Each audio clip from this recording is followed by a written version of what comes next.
Hello friends, welcome back to my channel DS recipes and vlog. நம்ம இன்றைக்கி வந்து ஒரு ஈஸியான ஈவினிங் ஸ்நாக்ஸ் தான் பார்க்க போகிறோம்.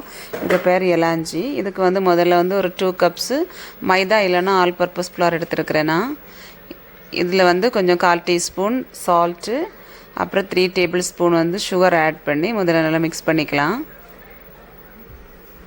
இது நல்லா மிக்ஸ் பண்ண பிறகு நம்ம இதில் வந்து ஒரு 1/4 டீஸ்பூன் டர்மரிக் பவுடரும் ஒரு 1/4 டீஸ்பூன் வந்து ஏலக்காய் பவுடரும் இதில் ஆட் பண்ணி அதையும் நல்லா மிக்ஸ் பண்ணிவிட்டு தேவையான அளவு தண்ணி ஊற்றி நம்ம ஒரு தோசை பேட்டருக்கு ரெடி பண்ணி எடுத்துக்கலாம். இதை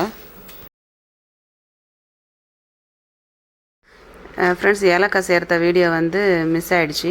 கண்டிப்பாக வந்து நீங்கள் 1/4 டீஸ்பூன் ஏலக்காய் ஆட் பண்ணிக்கோங்க. ஏன்னா இதில் நம்ம ஒரு எக் ஆட் பண்ணுவோம். அதனால் வந்து லைட்டாக எக் ஸ்மெல் அடிக்காமல் இருக்கிறதுக்காக கண்டிப்பாக ப்ளஸ் ஃப்ளேவர்ஸும் தரும்.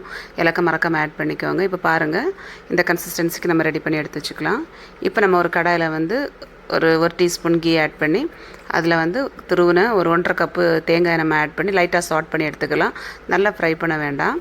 இது கூட நம்ம வந்து ஒரு 2 டேபிள் ஸ்பூன் வந்து சாப் பண்ண கேஷ்யூவும் ஒரு 1/2 டீஸ்பூன் ஏலக்காய் பவுடரும் நம்ம இதுலேயும் ஆட் பண்ணிக்கலாம்.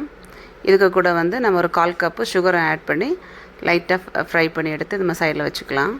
இது வந்து நம்ம ஃபில்லிங்காக யூஸ் பண்ணிக்கலாம். அதை ரெடி பண்ணிவிட்டு இப்போ பாருங்கள், இப்போ வந்து தோசை மாதிரி நம்ம ரொம்ப தின்னாக இதை நம்ம வந்து சுட்டு எடுத்துக்கலாம் இந்த பேட்டரை.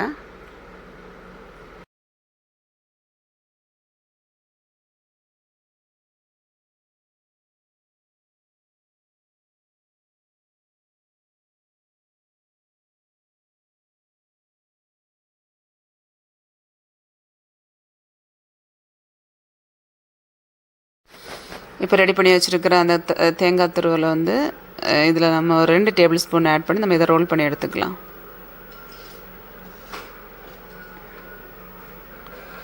இங்கே பாருங்கள், நமக்கு ஈஸியான ஒரு ஈவினிங் ஸ்நாக்ஸ் ரெடி ஆகிடுச்சு. ரொம்ப டேஸ்ட்டாக இருக்கும்.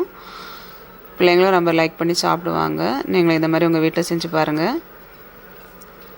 இந்த வீடியோ உங்களுக்கு பிடிச்சிருந்தா ப்ளீஸ் எங்கள் சேனலை சப்ஸ்கிரைப் பண்ணுங்கள், லைக் பண்ணுங்கள், ஷேர் பண்ணுங்கள், கமெண்ட் பண்ணுங்கள்.